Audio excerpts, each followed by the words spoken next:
Chers amis, bonjour. Avec l'aide de Dieu, nous allons tâcher aujourd'hui de considérer 3 mélachot des 39 travaux interdits le Shabbat, en l'occurrence Zriya, qui veut dire ensemencer, Harisha, labourer, et Kotser, couper.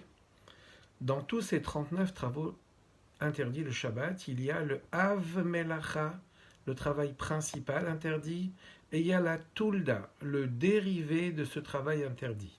Alors nous allons tâcher de considérer ces 3 mélachot, ces 3 travaux, sous l'angle du travail principal et l'angle du travail dérivé. Voyons Zriya. Zriya, ça veut dire semer. Pour la construction du Mishkan, du tabernacle, on extrayait à partir d'herbes des essences qui servaient à la teinture des rideaux. Bien, ça c'est pour le Av Melacha. Il y a une Tulda de cela, un travail dérivé de celui-là. Ce sont toutes sortes d'activités et de travaux consistant à améliorer la pousse, comme l'arrosage par exemple. Voilà donc un travail, un Av Melacha et sa Tulda. Deuxième travail interdit, sur les 39 toujours, Harisha, labourer. Alors cela consistait à préparer le sol pour y semer des graines. Eh bien, la Tulda, le travail dérivé de Harisha, c'est toute activité qui consisterait à améliorer le sol, lui permettant d'être semé. Voilà. Considérons maintenant le troisième travail interdit qui est Ketsira, couper. Alors, c'est interdit le Shabbat de couper, bien sûr, car dans le Mishkan, on coupait les herbes desquelles on extrayait des teintures. Voilà pour le Av Melacha, pour le travail principal de Kotser, couper. Maintenant, la Tulda de couper, le travail dérivé, le Shabbat. On n'aura pas le droit d'arracher une herbe avec la main, ce qui pourrait s'apparenter à l'interdiction du Av Melacha, du travail principal, le Shabbat. Encore quelques halachot, bien sûr, concernant ces interdits. Etrog vetapuach vechol davar rahui leachila. Un etrog, une pomme, et toute chose qui se mange. Asur leari habo be'odo mechubar. On ne peut pas les sentir quand ils sont attachés encore à l'arbre, ni cet etrog, ni cette pomme. Pourquoi?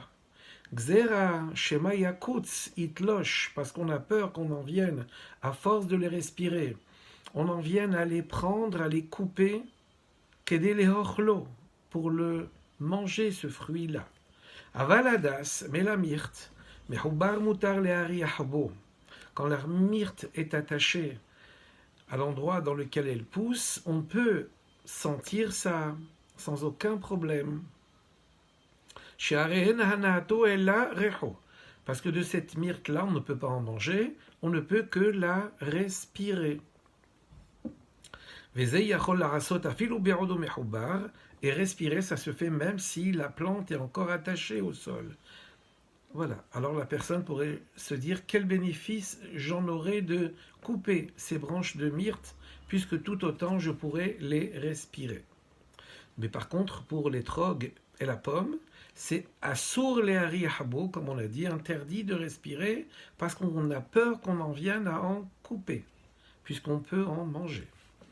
Autre halacha, perot shenimseu tahatilan, des fruits qui se trouvent en dessous d'un arbre, asurim lechol, la philo, betiltul, ils sont interdits même pour les déplacer. Shema naflu hayom, parce que peut-être ces pommes-là, ces fruits-là sont tombés aujourd'hui, Beshabbat Hatzma, le Shabbat lui-même, Vechen kol perot she'etzel hagoy, im yesh safek shema nitleshu hayom, asurim afilu betiltul.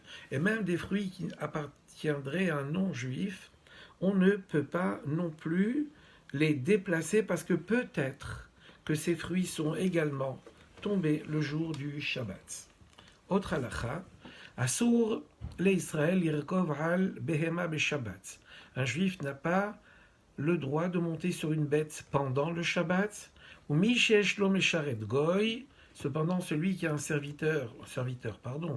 un employé non juif, Rochev ala behema beshabbat, en sorech limnoa mimenu, qui monterait sur un animal qui nous appartiendrait, en sorech limnoa, ça n'est pas la peine de l'en empêcher. Une dernière halakha, mutar le'amid behemto al gabe asavim mehubarim keleshetochal. On peut placer son animal, le Shabbat, devant des herbes attachées, bien sûr, encore au sol, keleshetochal, pour que cette bête-là puisse en manger, il faut bien qu'elle mange le Shabbat, qui enzot melacha etzla, parce que pour elle, ça n'est pas un travail que de se nourrir. Mais le fait d'arracher les herbes, bien sûr que ça n'est pas considéré un travail pour elle. Il faut donner à chaque espèce, à chacun, ce dont il a besoin pour vivre. Voilà, avec l'aide de Dieu, les prochains cours eh bien, seront destinés à explorer, si l'on peut dire, encore d'autres mélachot de Shabbat. À bientôt.